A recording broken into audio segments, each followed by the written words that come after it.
It looks like we're all back. Welcome back. I hope you had an enlivening dialogue with all of your partners in your breakout room. We're now going to turn it over to our closing speaker, Mrs. Marie Faley, who will first call on each of the facilitators because we'd like for you to have the experience of everyone who has attended here. So she'll call on each of the facilitators to offer a report back. And then following that, she will be offering closing remarks. Okay. So if you'll stay with us, we have a special gift for you at the end. Mrs. Okay. Faley. The facilitators of Pilar, Natalie, and me. Who else? And Damien. And Damien. And Barclay. Damien and Barclay. And Barclay. Mm-hmm. Well, I'll start at the bottom. Barclay. Tell us about your food. I thought we had an amazing group. I think, and I would invite them to interrupt me if they want, but I think everyone shared the recognition that within themselves, their own families and their own communities, there are all these threads of different cultures, and that we've all lost something, not just from the systemic racism, but from the pursuit of an American dream that everyone would be the same and homogenous, and therefore have lost some of the original languages and some of the cultural awareness and connection with each other. One of our members talked about somebody in the family having a Mandarin accent, and then therefore other kids not being taught Mandarin at all. So you end up with this sort of division within families as people pursue an ideal that is a bit of a poison chalice in a way, because it loses some of that diversity, the beauty and strength and groundedness of that diversity. And so we debated a little bit about whether or not things are getting better through some of this kind of dialogue, or we just face a massive sort of intransigent group in the country that will make it difficult over an extended period of time. That was the debate point, but overall, I think some optimism. Okay, thank you very much. Pilar. Hello, everyone. We had a very moving and personal discussion in our group, and I thank my group for really being willing to share some personal stories. We started talking about someone who had grown up or was from the South, and most of her grandparents were from the South, and her family was from the South, but her mother became a social justice activist and moved away from the South and took her to a different area where she lived in a much more diverse area. In fact, lived in a town that had the first school system that was desegregated. And it was interesting to note that she wasn't able to have connections with her family who had different beliefs from what her mother thought. But she understood why her mother wanted her to go somewhere else, wanted to move, wanted to be somewhere else, to sort of have a more varied and different way to experience the world. But she missed out on being able to connect with her other relatives and have the conversations that I think a lot of people have had to have perhaps in the past few years with political differences, perhaps.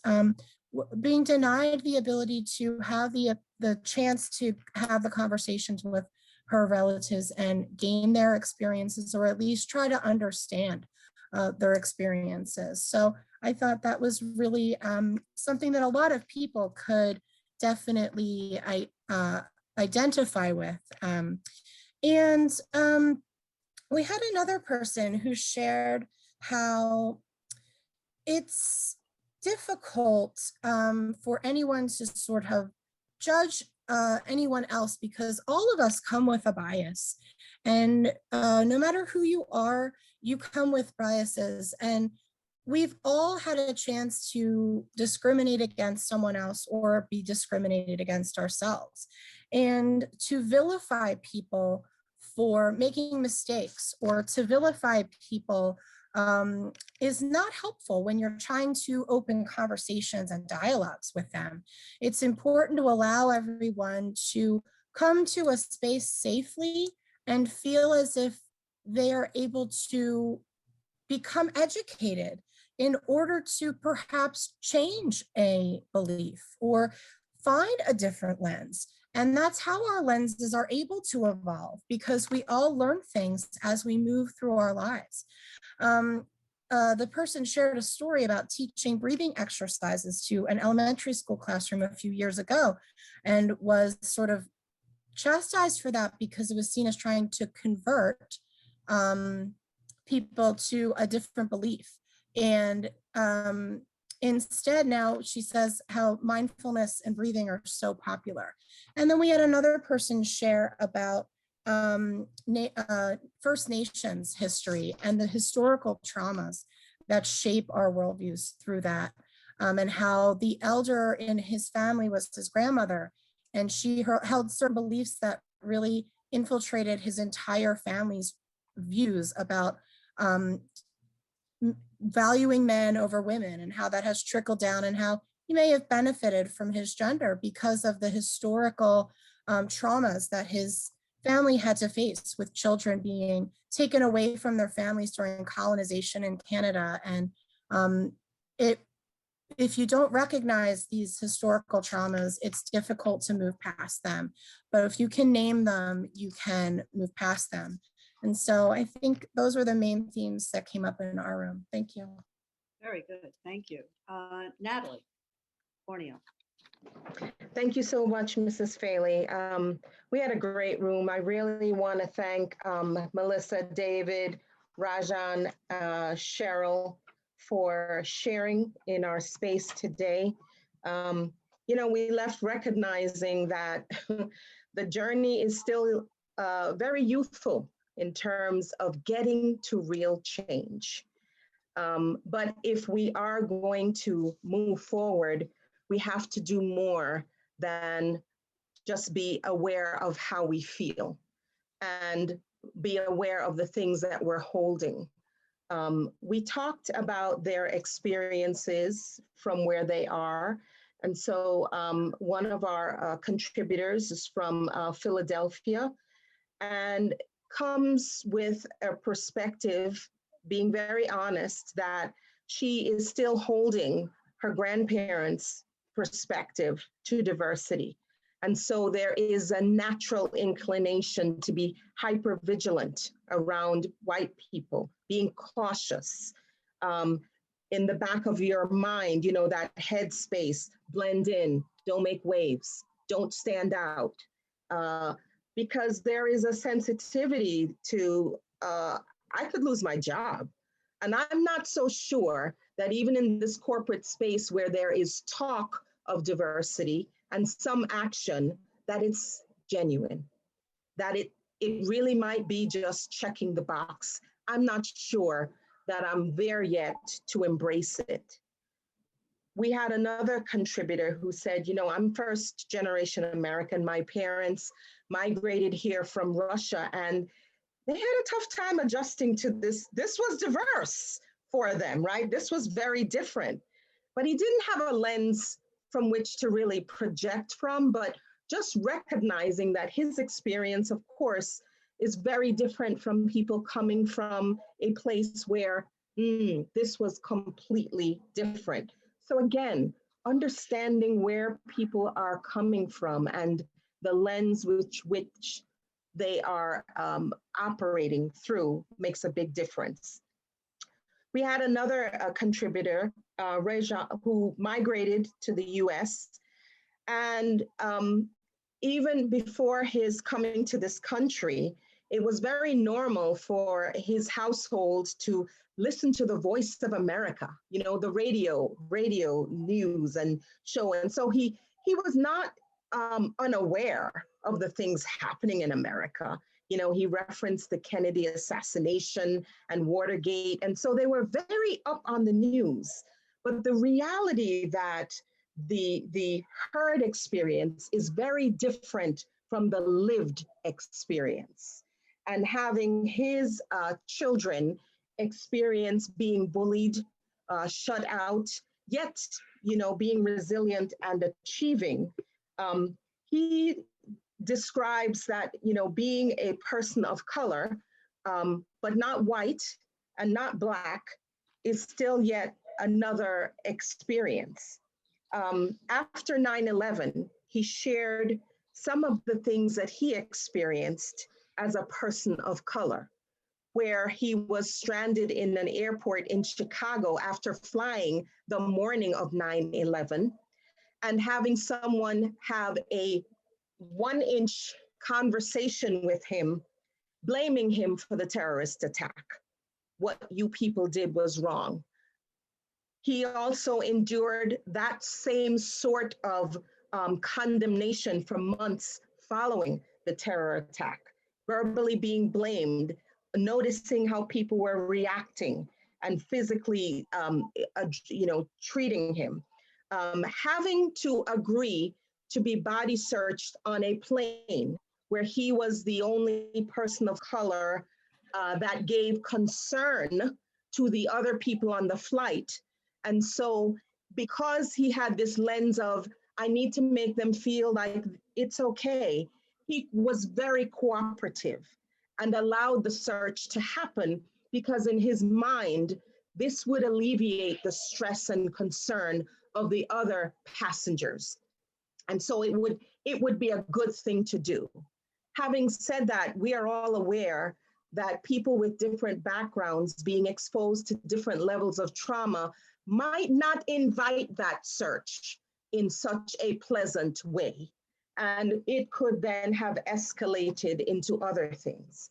His closing comment, or not closing, because we had other comments, was he said, the more I think I understand is the less I really think I do. This is complicated stuff. It is by no means easy. And I don't think we're, as we've said, coming to solution, but we're coming to commitment and hoping that leads us to action. Our final contributor in the room struggles to this day with the Black on Black racism and discrimination. So she's not white, but she's not Black enough because girlfriend doesn't talk like she's from the hood. And so she is that middle ground player, right? Oh, people feel safe around her. They can confide in her, but you're still in the middle, right? You are finding that it's exhausting not being able to be accepted. And so you sit in the middle. Yet she did watch her own parents experience bias in the workplace. They were professionals and they got passed over for job promotions. And she recognized how that affected her family and others. But she's still to this day struggling with the fact that, as my mother would say, I hail from the West Indies, you speak the Queen's English and people put you in a different category. And so that's tough. So how did we leave this room? There is an underlying feeling that people are not willing to say, I'm wrong, right? They're willing to accept their viewpoint, but they're not quite ready to give room for other people's opinions. And so we have this prejudged orientation happening right away. Then there are other people who are like, I know it's not right, but I'm not going to make waves because of what is at risk. Maybe it's a job, maybe it's fear of retribution. We still have these very underlying white supremacist behaviors in our corporate worlds, in our nonprofit worlds. People think, well, that's how it's always been. But those practices were cultivated by dominant parties who were not willing to open the door. And so they created suppressive types of mechanisms, like the performance appraisal that just comes out of the air, right? And the bell curve, we're just gonna, rate people differently, or the passing over for the promotion, right? Or having you train your successor. Those things have some bias in there. So there is concern that this move to diversity is really a quarterly check the box goal. It doesn't always come from a genuine space. And we are actually not that far from the awful oppression that has been so pervasive. And so we are agreeing to recognize that change happens, but growth requires work. We have to be a little braver. We have to maybe try to commit to one opportunity to use our voice and say, you know, Pilar, I don't think that that was the right thing to say. We have to move away from this being steeped in years and years of white supremacy practices. We don't call them that. And people are uncomfortable with the word white supremacy, but it just went to who has power, who had power, who created processes around the power they had. That is what it is. We should all be uncomfortable, but we'll only get to change if we commit to telling, sharing, as we're doing here, and making a change. Be a little brave. Do something differently. We are going to be saved by the generation behind us who are telling their stories on all different platforms. And they are leveling the playing field, and they are holding people accountable. And we always need to remember that the truth is on our side. Even though people deny it, the truth is on our side. That will be written in history. Let's change the future. Thank you. Thank you very much. And Damien. Hello, everybody. So I have to admit, I was probably not a great facilitator. We didn't even basically get to the second question, but I think we had a good discussion, and we chatted quite a bit. The thing that popped up was the likeness to the tribal mentality, even from the next town over, or from somebody that looks exactly like you do, but maybe proceeds through life in a different way, even eats a different way, and it's odd and it's different, and therefore you're not one of us. You know, the next town over is not dateable because they're from the next town over. The differences were brought up between the African culture and the African American culture, and how even though society lumps those two together, they're nothing alike, and they're still learning how to communicate and how to define each other and how to interact with each other. There was some mention of, people that embrace science actually moving forward at a faster rate, because we're not looking at each other's differences as surface level. We're so much alike and so similar that there's just an acceptance of similarity that I think has really helped kind of ground that perspective. We had somebody that was raised with, from the South, with a very clear perspective from a very clear direction, whose family all still kind of thinks that way. And she left and she got a job at IBM, and she saw diversity and a whole different view, and amazingly said that felt like home, because that's where she felt she belonged. It was brought to light that America kind of has a unique perspective on things, that maybe there's progress happening faster than we think. Maybe there's not progress happening faster than we think. Maybe, different cultures in different countries have an easier perspective with this, just because this is how America evolved. And in America, we've been taught to view things a certain way, but other people from other countries have grown up with a much more accepting and universal understanding of humanity than what we've been gifted here. I think that overall the sentiment was that, I think we all just kind of sat and understood each other and let each other speak and let each other be heard. And to me that sorry, Nalini, but that to me in that moment was more important than answering the second question, which we kind of read but kind of skipped over. But you know, I think that there's just a moment for people to sit and listen and communicate and share what they've been through, and not feel like it was dismissed. And I think that was the impetus of what happened in our room. And you can move on to the next person. Thank you. I will. I'll move on to myself. I thank you very much, Damien. I think Melanie knows me well enough that conversations run in the direction of the people who are in my group. So we don't follow questions really closely either, but they get the essence of what's happening. I have to say, I just want to say that from being on Connecting the Dots, I have learned so much about Hawaiian culture. I had no idea. And today was an additional bit of information from a person who grew up in Hawaii and talked about the discrimination of the whites. You know, if a white person is in a car and the white person gets pulled over. So this was, I mean, the diversity that I mean, the information I'm getting about Hawaii, and I want to go there. So this is really good. And that was, you know, the idea of the variety of cultures in Hawaii, and it's part of America. So that's just really beautiful about, you know, how different and the same it is.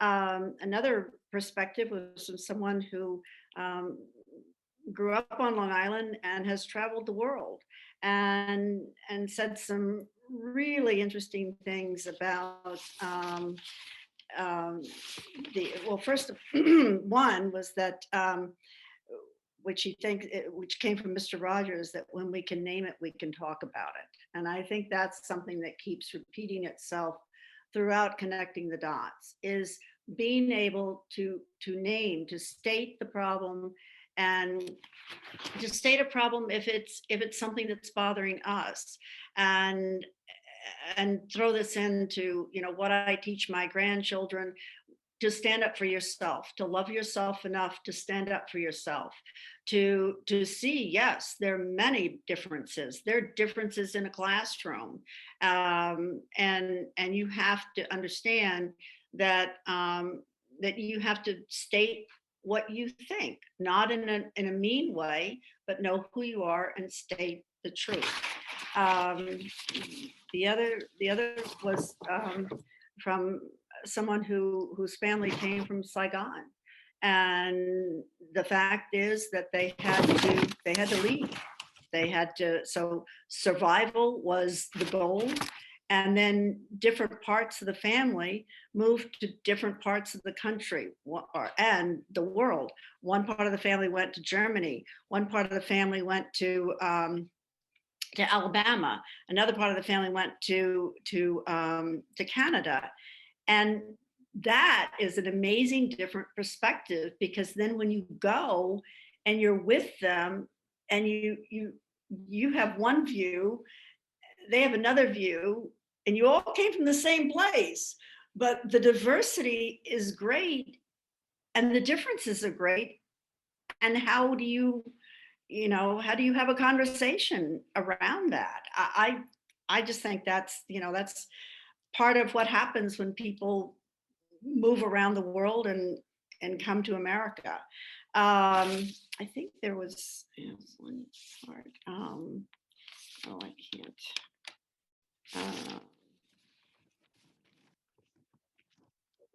One of the things that Joe said about perspective and diversity, but it's really the differences that people have can be just.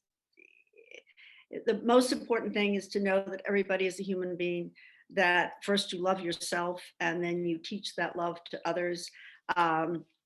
In my family, I think that happened on both sides. It happened with on my mother's side, my grandfather came from Denmark. But that culture that was in Texas, and that culture was, we didn't know much about it at all because we were Texans. And my husband's grandparents came from Finland, and it was the whole family that came from Finland. It was the grandfather, the grandmother, all the children, and they came to Long Island and they built houses, and that Finnish culture, they spoke Finnish in the house. My mother-in-law spoke Finnish until she was 5 years old and went to school not speaking English, and learned to speak English in school. That culture came down to us, to my family, to my children, and the love of travel, the love of diversity. My children have traveled. My daughter teaches Italian and French and loves a variety of cultures. My son married a Pakistani woman and they speak Urdu, and my daughter-in-law is continuing that language in the house with the children. And I think it's wonderful because when you can speak someone's language, you can feel so much closer to them. And I feel that way. I feel very uncomfortable when I go to another country. I want a translator with me because I want to express what I really think. And so I think we were very fortunate to be raised by families that embraced culture. We never asked for we never expected someone to be the same as us. We were always interested in learning about them. And I will end with, I bought this book today, A Beautiful Day in the Neighborhood by Mr. Rogers. And it's the creation duet. What made the rainbow and the sky, what made the bird and let it fly, what made the hour, what made the day, what made the powers to make the flower, what made the rain and made the snow, what made us and made us want to know. Love made the rainbow, the bird, and the summer. Love made the mountains, the stars, and each and every one. Love made the sea, and love made the land, and love made the mighty, and love made the very, very small. Love made the world and made the people, and love made it all. And I thought that was beautiful. So thank you very much. Thank you so much.